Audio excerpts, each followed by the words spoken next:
எல்லாருக்கும் வணக்கம். நான் உங்கள் ஸ்ரீ.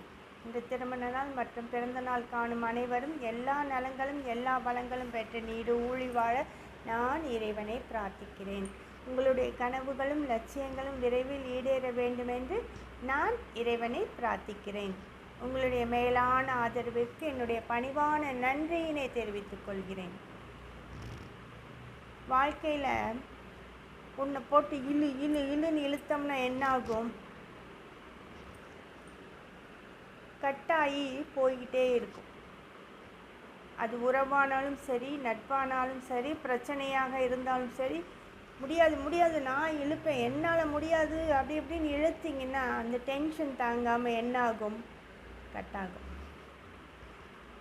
ஒரு நாள் ஒரு நூல் கயிறு ரப்பர் பேண்டை பார்த்து கேட்டுதான், உன்னால் மட்டும் எப்படி எல்லாரும் இழுத்தா கூட நீ திரும்பி சகஜ நிலைமைக்கு வந்துட்டு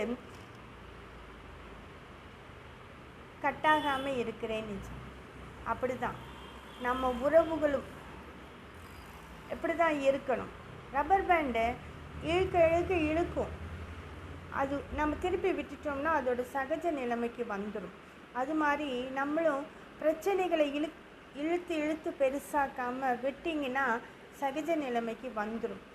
ரொம்ப இழுத்தோம்னா என்ன ஆகும்? கட்டாகி போகும்.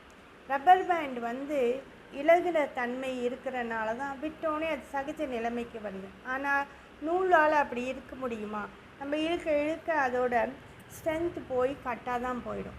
அது மாதிரி தான் உறவுகளுக்குள்ளற ஒரு கணவன் மனைவியாகட்டும், ஒரு பக்கம் கணவன் இழுத்தா மனைவியை சேர்ந்து இழுக்கக்கூடாது, நீயா நானா அப்படின்னு. ஒருத்தர் வேகமாக இழுக்கும்போது இன்னொரு பக்கம் இருக்கிறவங்க அதை விட்டுட்டா அது சகஜ நிலைமைக்கு நார்மலாக ஆகிடும். கணவன் இழுக்கும்போது மனைவி விட்டுணும், மனைவி இழுக்கும்போது கணவன் விட்டுணும். இப்படி ஒருத்தர் இழுக்கும்போது ஒருத்தர் விட்டுறணும். டென்ஷனை அதிகப்படுத்தக்கூடாது.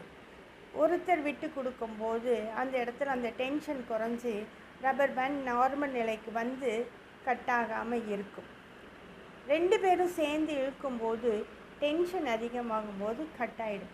அதனால் ரப்பர் பேண்ட் மாதிரி வாழ்க்கையில் ஒரு பக்கம் ஒருத்தர் இழுத்தா இன்னொரு பக்கம் விட்டு கொடுத்துருங்க. இன்னொருத்தர் கணவன் இழுத்தா மனைவி விட்டு கொடுத்துருங்க, மனைவி இழுத்தா கணவனை விட்டு கொடுங்க.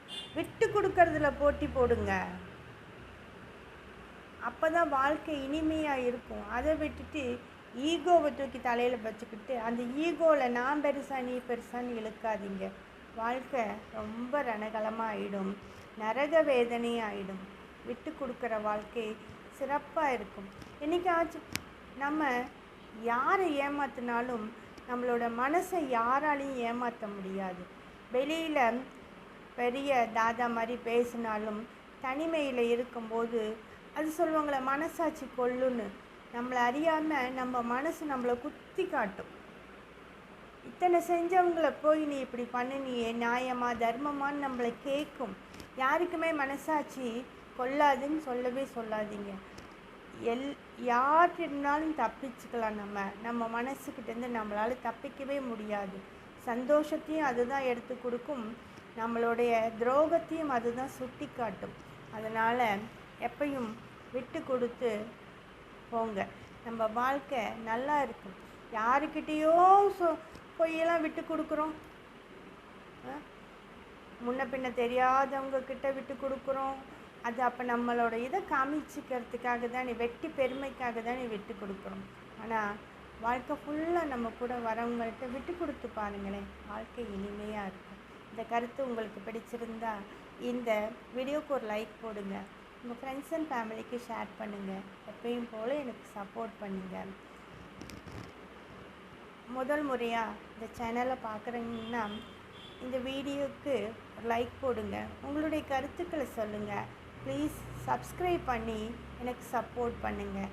பெல் ஐக்கான் டச் பண்ணி ஆல்ங்கிற ஆப்ஷன் கொடுத்துட்டிங்கன்னா நான் நோட்டிஃபிகேஷனில் நான் போடுற வீடியோலாம் உங்களுக்கு சேரும். நன்றி.